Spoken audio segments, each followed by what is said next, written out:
Sejam muito bem-vindos, pessoal, a mais um vídeo. Cara, agradeço por você estar aqui mais uma vez, esse vídeo de maneira adaptada. É o seguinte, hoje já andei 600 quilômetros, então é por isso que eu não trouxe vídeo antes, acabei trazendo só agora no fim de tarde. Mas, ó, em compensação, ó, eu coloquei assunto, hein? Eu coloquei assunto nesse vídeo. Nós iremos trocar várias resenhas aqui, várias ideias.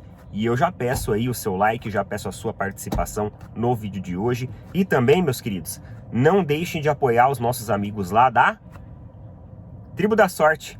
Tribo da Sorte não é casa de aposta esportiva. Tribo da Sorte é uma plataforma dos bolões dos jogos eletrônicos da Caixa Econômica Federal. Então, tudo regulamentado, tudo certinho. Lá você vai ter também um chat, um suporte técnico, onde você vai poder tirar todas as suas dúvidas e uma inteligência artificial inserida nesta plataforma que vai melhorar a sua probabilidade de ganhos nos sorteios dos jogos das boas e velhas lotéricas que todo mundo já conhece. Lotomania, Lotofácil, Mega Sena, e inclusive a Mega Sena acumulou. E você pode entrar lá, no link que eu tô colocando fixado nos comentários, você pode utilizar o nosso cupom OPINATRIBO, tem também QR Code, pode entrar direto pelo QR Code e você pode fazer a sua fezinha e brincar, e eu tenho certeza que você vai se divertir bastante, porque a Mega Sena está acumulada, meus amigos, em 64 milhões de reais. Então olha só, é uma graninha, hein? Dá para começar o ano com o pé direito.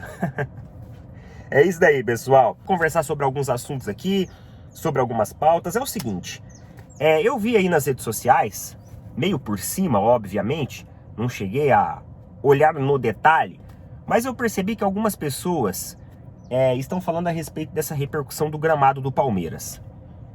O Palmeiras, ele se recusa a jogar nesse gramado. Atletas e comissão técnica já colocaram o seu parecer que não entram em campo dentro do Allianz Parque. Portanto, digamos que temporariamente o Allianz Parque está interditado. Essa foi uma decisão da comissão técnica de jogadores manifestada para a diretoria, e aí a diretoria foi lá e emitiu uma nota oficial em cima de tudo isso. O resultado disso a gente já sabe qual vai ser: Arena Barueri. A gente já sabe que a Arena Barueri é o único estádio possível. O do Corinthians não vai ser. O do São Paulo também não vai ser. Já tentou uma vez. A torcida não aderiu à ideia. O Pacaembu está em reforma. Então qual vai ser? A Arena Barueri, coincidentemente administrada pelas empresas do grupo da presidente Leila Pereira. Não tem culpa disso.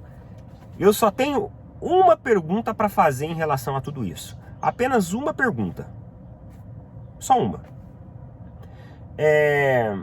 O estádio, ele é de quem, afinal?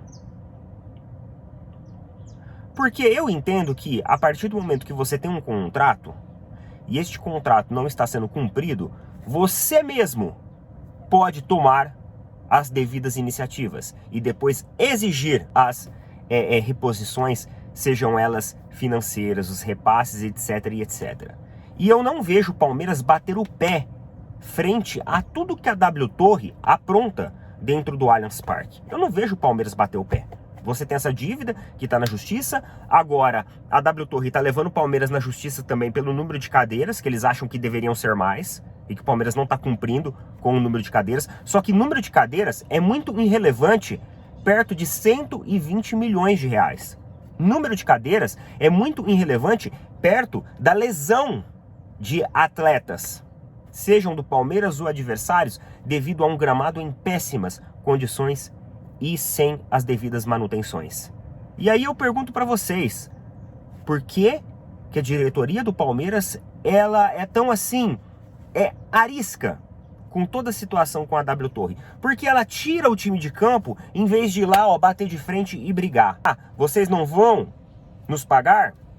Vocês não vão fazer a manutenção correta? Beleza. Vocês também não vão utilizar o estádio para shows. Que contrato mais mal redigido, mais mal escrito foi esse, e que os gestores do Palmeiras lá atrás assinaram, e agora o Palmeiras ele tem que recuar?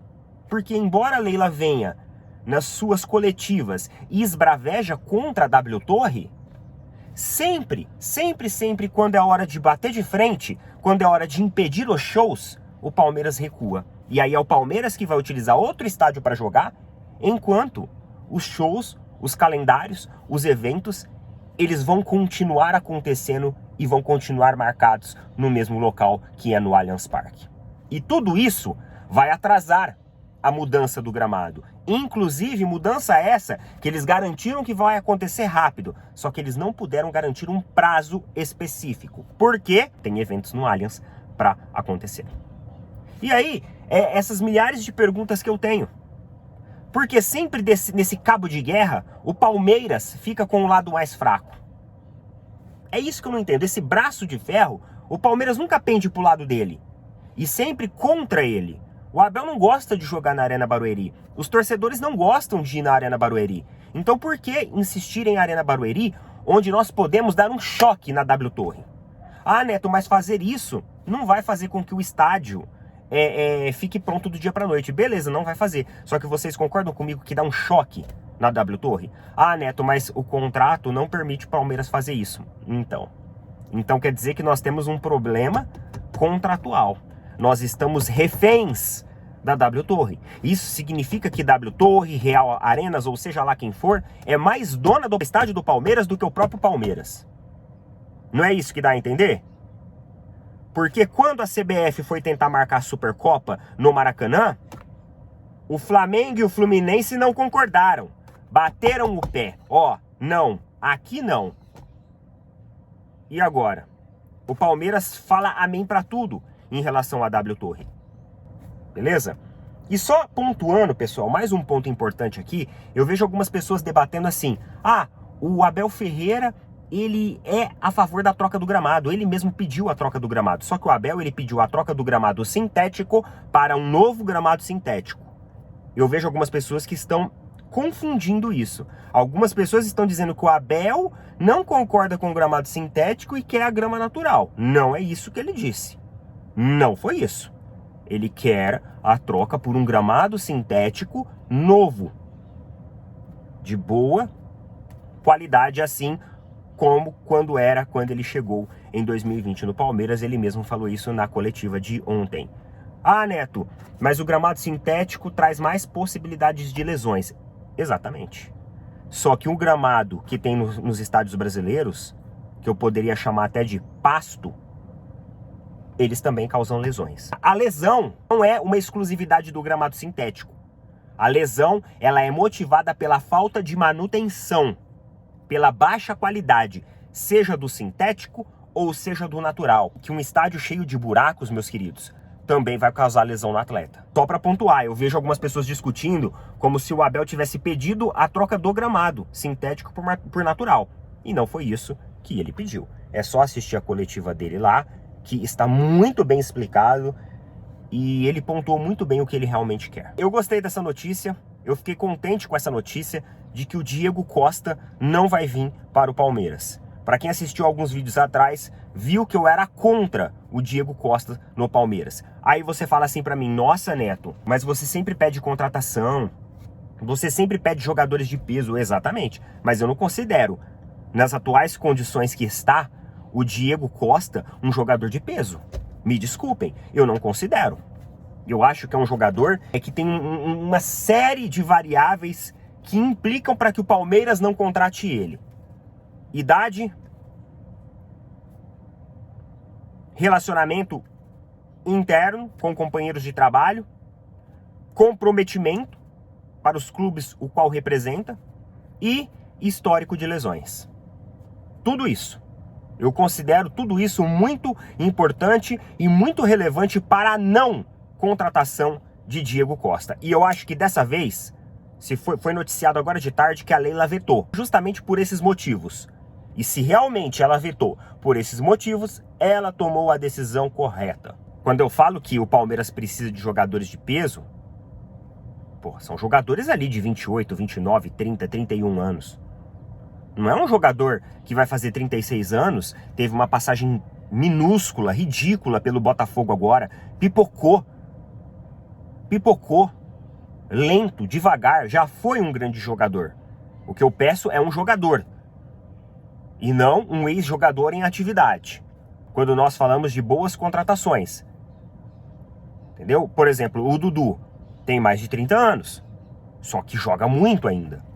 O Hulk tem quase 40 anos, mas joga muito ainda. Tem disciplina, tem vontade. Une o vestiário, é líder em campo. É isso que precisamos. Não podemos pegar um jogador que passou no Atlético Mineiro, não levou a sério. Passou no Botafogo, não levou a sério. Ele não conseguiu carregar nenhum clube brasileiro com ele. Vocês perceberam isso? Que ele não foi um jogador que retornou da Europa e se destacou? Suárez teve seu destaque. O Hulk teve seu destaque. Paulinho, agora, está tendo seu destaque. O Gabigol, quando voltou da Europa, teve seu destaque. Ele não. Então, assim, para quê? Para que investir numa contratação dessa? Desta vez, eu estou com a Leila Pereira, beleza? E vamos lá, vamos continuar aqui. Tem mais coisa pra gente conversar. É o seguinte, o Augusto Melo, ele basicamente falou sobre a situação do Mateuzinho, né? E é engraçado como o Augusto Melo, ele tem me decepcionado um pouco nos seus posicionamentos. Ele tem me decepcionado, mano. Eu achei que o Augusto Melo iria chegar gestão extremamente discreta. Iria fazer mudanças, específicas, pontuais. Iria organizar a casa. Tudo ali de maneira humilde, discreta, sem aprontar estardalhaço. Afinal, a campanha para presidente da equipe, ela já acabou. Você não está mais em campanha, Augusto. Você pode agora trabalhar. Você pode agora focar. Trabalhar os seus recursos, os seus esforços, a sua influência para o bem do Corinthians. Agora, fazendo esse carnaval que você e a sua equipe começou a fazer, não tá legal. Torcedor do Corinthians já tá por aqui com uma gestão que mal começou. E aí, ele falou sobre a situação do Mateuzinho em um podcast.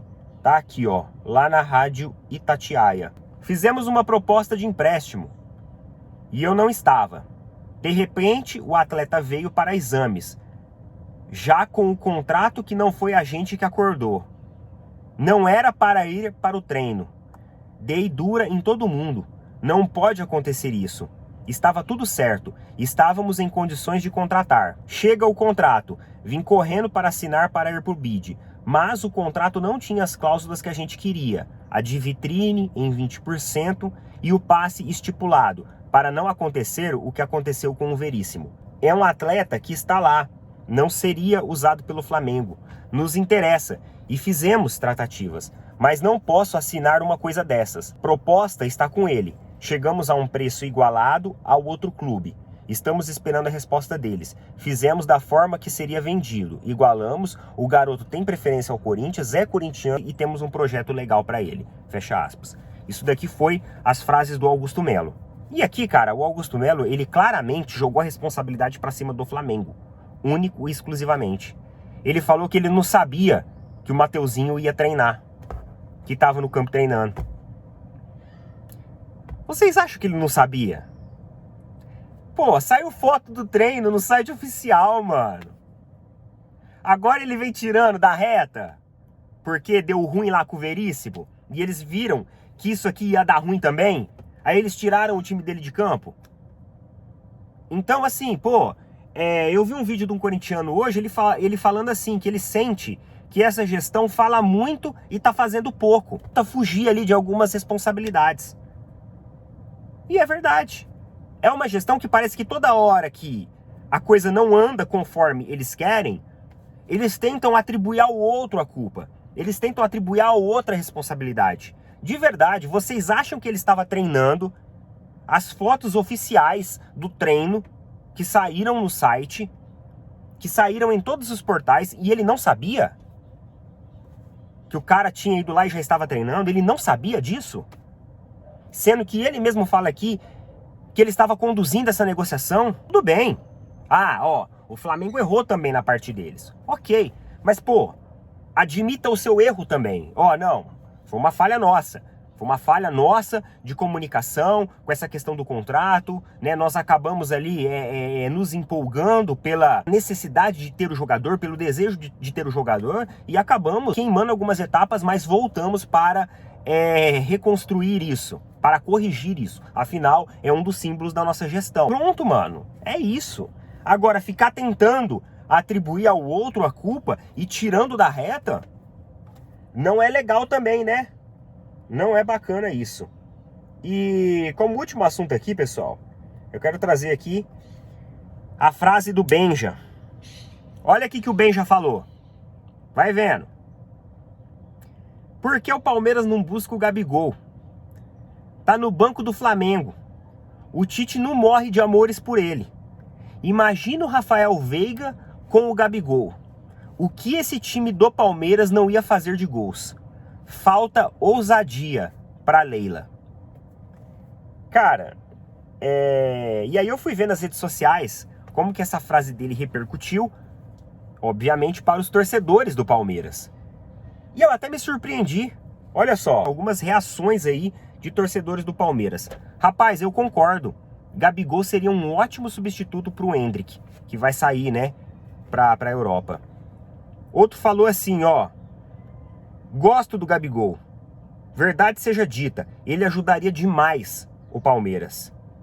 O outro escreveu: podíamos fazer uma campanha, #vem Gabigol. O jogador pronto que o Abel quer pode ser ele.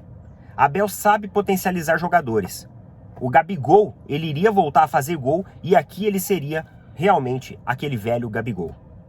Seria ideal, mas o Anderson Barros é um gerente fraco, que não sabe conversar, negociar, ser incisivo. Então, nos contentemos em breve com algum dos destaques do campeonato do Tocantins.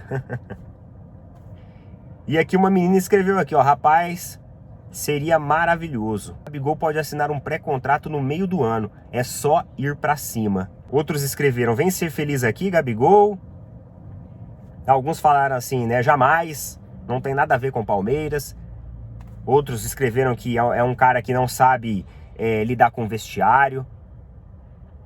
Enfim, várias e várias impressões nós tivemos aqui a respeito dessa frase aí do Benja. E o que eu acho de tudo isso? Eu não acho que o Gabigol seja um cara que causa intriga dentro de vestiário não, viu? Não acho. Ele é um cara provocativo com os adversários.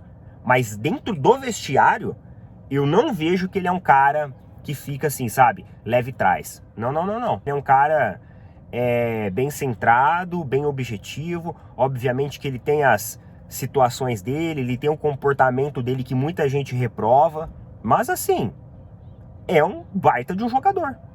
Aquele jogador que o Abel falou, que conhece o Campeonato Brasileiro, que já é um jogador mais amadurecido, cara, o Gabigol, ele se encaixa muito dentro disso, viu? Só que assim, o cara é um ídolo do Flamengo.